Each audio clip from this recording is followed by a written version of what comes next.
வணக்கம். கிண்டி சுவாமிநாதன்.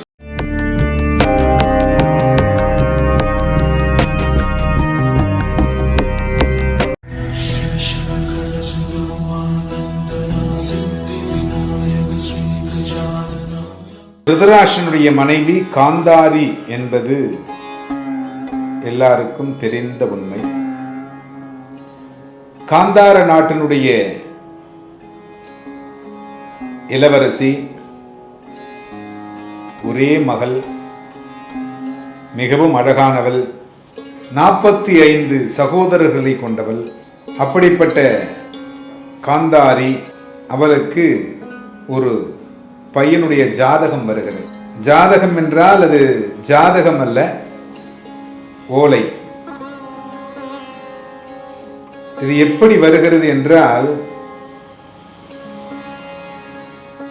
அது அந்த காலம். இந்த காலத்தில் அதை செய்ய முடியுமா என்றால், அதாவது ஒரு தந்தையும் தாயும் இவரை திருமணம் செய்து கொள்ள வேண்டும் என்று கூறினார்கள் என்றால், அந்த மகள் கண்டிப்பாக என்னால் முடியாது என்று கூறிவிடுவார்கள். அவன் ஊனமானவன், என்னால் திருமணம் செய்து கொள்ள முடியாது என்று கூறிவிடுவார். ஆனால் காந்தாரியினுடைய நிலைமையை பாருங்கள். காந்தாரியினுடைய தந்தைக்கு செய்தி வருகிறது, உங்களுடைய மகளை திருதராஷ்டிரனுக்கு திருமணம் செய்ய போகிறோம். ஆர்டர் போடுறாங்க, திருமணம் செய்ய போகிறோம், அதற்கு தங்களுடைய சம்மதம் வேண்டும். எல்லாருக்கும் ஒரே கோபம். இது எப்படி ஒரு கண் தெரியாதவர் அவருக்கு எப்படி கொடுக்க முடியும்? அதற்கு காந்தாரி தெளிவான ஒரு பதிலை சொல்லுகிறார். இந்த செய்தி வந்திருப்பது பிதாமகரிடத்திலிருந்து. நாமோ ஒரு சிற்றரசர், ஒரு பெரிய பேரரசர் அல்ல, சிற்றரசர். நாம் சிற்றரசராக இருக்கின்றதனால், அவர்கள் பேரரசராக இருக்கின்ற காரணத்தினாலும் நாம் அவர்களுக்கு பணிந்து செல்ல வேண்டும். நான் திருமணம் செய்ய மாட்டேன் என்று கூறினால், நம் நாட்டின் மீது போர் தொடுத்து இங்கு இருக்கும் மக்களை எல்லாம் அழித்து என்னை பலவந்தமாக அழைத்து சென்று திருமணம் செய்வார்கள்.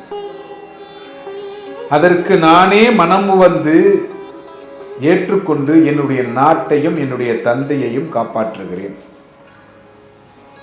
எவ்வளவு பெரிய மனசு! தந்தைக்காக எவ்வளவு பெரிய மனசு பாருங்கள், அந்த நாட்டிற்காக. அப்படின்னு சொன்ன உடனே ஒரு கருப்பு துணியை எடுத்து கண்ணை கட்டிக்கிறார். இந்த கணவன் அப்படின்ற பொழுது, இவனை தான் நான் திருமணம் செய்ய போகிறேன் என்று முடிவு செய்தவுடன், இவன்தான் எனக்கு கணவன், வேறு யாரும் கணவன் அல்ல.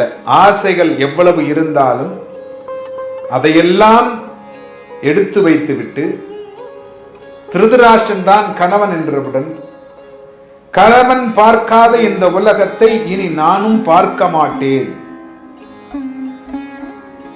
இந்த காந்தாரிக்கு ஒரு பலமான ஒரு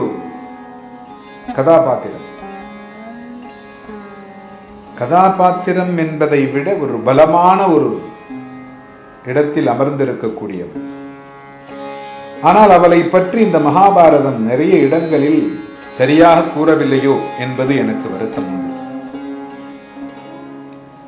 காந்தாரி தன்னுடைய கண்ணை எடுத்து கட்டிக் கொள்ளுகிறார். என் கணவன் பார்க்காத இந்த உலகத்தை இனி நான் பார்க்கவே மாட்டேன்